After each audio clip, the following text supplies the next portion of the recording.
So dito pa rin tayo, no? Lakad-lakad lang, tingin-tingin. Aantay tayo ng ano. Meron tayong malapitan na pwedeng makuhaan ng information. Na kahit di man tayo sure na bigyan tayo, paunlakan, pero malay natin meron, di ba? Meron tayong mapala. So meron tayong narinig doon sa may pinaka-head ng labor na parang papa-clear yata itong area daw, sabi. Yun, dinig ko lang naman na pa-clear siguro yung mga hindi kailangan, no? Yung mga tapos ng gamitin ng mga gamit or mga unwanted na mga bagay-bagay sa lugar, parang ipapatanggal na. Kasi daw merong bisita bukas. So possible, ano yan, mga taga Maynila, taga National.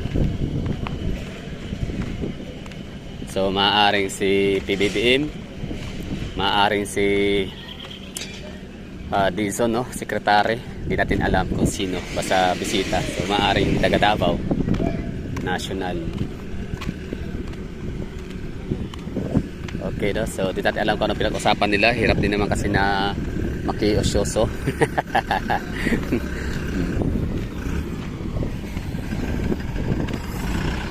Basta tuloy lang sila, kuya. Ito yung ganap dito, ha. Oras tayo dito. It's 2:51 PM. Ako ay kahit paano, sa ibang mga komento ako nagbabasa na yan na nga, ito yung minamadali, binabara-bara. Parang ganun, bakit naman daw kailangan madaliin kung hindi naman daw kailangan, kung magiging pangit or low quality lang din naman ang kinalabasan o resulta, no, ng paggawa. So bakit daw magpadala sa pressure? Porque daw sinabi ni BBM tsaka ni Dizon na mabubuksan na ba December 15, sadyang mamadaliin, di ba? So hindi natin alam, no? At some point tama, may sense yung ganung comment, no, na possible nga, like siguro sa isip nila hindi naman talaga kayang gawin in 11 days. Kasi isipin natin, ha, I mean, ikaw compute natin yung araw. Nag-declare sila na madadaanan na passable na yung Bukana Bridge by December 15. Pero, I mean December 15. So, yung araw na yun na sila nag-declare ay December 4. So, ibig sabihin, 5, 6, 7. So, 11 days, no? 11 days or 10 days gagawin nila ang itong exit and entrance dito sa may Rojas segment dito sa junction 2 ng coastal road natin. Ngayon, kung totoo man, kumbaga siguro sa isip-isip nga nila ng mga natatrabaho dito na paano yan, parang malabo yatang mangyayari, pero dahil nga sa pressure, dahil nga sa hindi sila pwedeng makapagsabing hindi kaya, so nag-yes na lang, no? So, pwede din. Pero ano lang yun, ha, pwede rin hindi ganun. Talagang pwede rin sadyang kaya na talaga. Oo, gawin. So, kita naman natin, di ba? Grabe yung pag-update natin dito simula nung December 5, di ba? December 4 sinabi ni PBBM tsaka ni Dizon. Kinabukasan, pinuntahan ko kagad dito, tinignan ko yung hitsura. Kasi di ba, parang curious sa mga taga Davao City. We get wonder why na ba't niya sinabi yun na mapasabol na ang tulay by December 15. Alam naman natin dito sa Rojas segment na hindi pa nga siya tapos, hindi pa gawa yung natin dito exit area. So mula nung binuntahan ko, hindi talaga natin tinigilan for 11 days or 10 days ba? Tama ba? Ilang araw ba? Basta 11 or 10 days. Ika 11 days bukas or ika 10 days bukas. So yun, bali ang nangyari, pinuntahan agad natin, di ba? Puspusan yung natin, pag-update, pag-vlog. Tinitingnan natin yung mga ginagawa, like ini-estimate natin, no, kung itong bang ganitong galaw ng trabaho ay kaya ba talaga tong ihabol sa December 15. So yun, kita naman natin kinabukasan at gabi, no, overnight, walang tulugan yata 24/7 kung di ako nagkakamali, di ba? Kahit madaling araw, nakikita natin silang nag-grader, di ba, sa lugar. So tama, no, parang kayang gawin na may kasamang pressure. So ano sa tingin nyo, ha? Minamadali ba? Tama ba yung sabi ng mga tao sa comment section na minamadali, na pressured lang, bara-bara, na bakit naman daw kasi espalto ang gagamitin, samantalang lahat naman daw na exit and approach papuntang segment ay gawa sa semento. Well, tinanong ko rin naman yung kahit ako naman din yun ang katanungan ko nung araw, I mean nung una, nung dito yata ako nag-vlog dito like December 6, tinanong ko yung engineer kung paano mangyari yon na asfalto. I mean, paano mangyaring magawa yan 11 days? Matagal, 'di ba, ang ang concrete cement, like yun, sabi ay hindi concrete cement ang ilagay diyan kundi asfalto. Asfalto. Ipagkakalam ko ang asfalto parang in some point, sabi ko sa kanya parang temporary lang yun eh. Sabi niya hindi. Ang natin, ang ating coastal road ay gawa talaga sa asfalto lahat.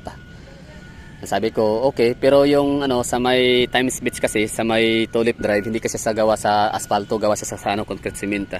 So nakalimutan, parang ang sagot naman niya doon ay kaya daw yun hindi siya ginawang asfalto, kaya daw siya ginawang concrete cement dahil sa ang ilalim daw noon ay lupa daw talaga siyang sadya. Oo. Solid, lupa. So tama, may punto siya, no? Oo nga naman. So ito kasi ang ilalim nito sa mga hindi nakakaalam, hindi ito lupa. Ito ay box culvert, kita nyo yan. Yan, that's box culvert. So ang andito sa ilalim nito box culvert din. Kaya huwag kayong mag-alala kung wala makikitang kanal sa gilid. Okay lang yan kasi hindi naman siya bahain, hindi to mag-overflow dito kasi gawa nga ng napakalaki nga ng box culvert na yan, dalawa, higanti yan, giant box culvert.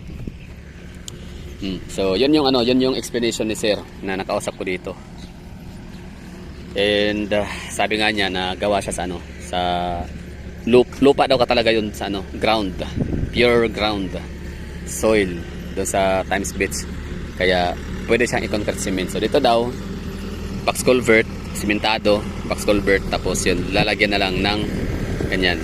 Siguro talagang naka-design. Hindi to second or plan B or plan C na, di ba? So gawa nung nilagay nila box culvert talaga nilagay para kasi yung box culvert sobrang kapal ng napakakapal na ng box culvert na yan. So enough siya para daanan ng mga sasakyan sa ibabaw. So syempre lagyan pa siya ng ito nga, tatagan pa siya ng asphalt para talaga mas pantay, mas makinis, di ba? Mas soft ang natin, smooth ang biyahe gamit ang ating mga Lambo. Diba? Yung ating mga sports car. Anyway, yun lang ha. Ang ganap dito, may mga nag-i-inspect nga or may mga pinag-usapan sila na alam hindi tayo pwedeng makisali kasi di naman yan siguro intended para i-publicize or i-public nila, no? So parang sekreto siya siguro. Ano ba to? Pwede ba to? Hindi tayo alam ano pinag-usapan nila. So that's secret lang muna nila yan. So malalaman natin mamaya or bukas.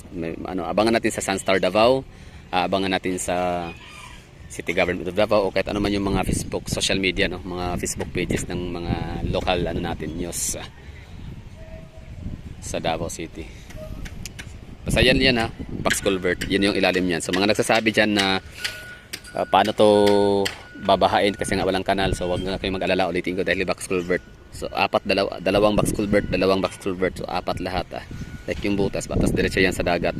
Tapos kung magmi-meet halfway dito yung high tide sa dagat, tapos napakalakas na tulo o bagsak ng ulan from kalangitan. So wag kayong mag-alala kasi meron naman tayong pumping station, yung kulay blue na yun, no?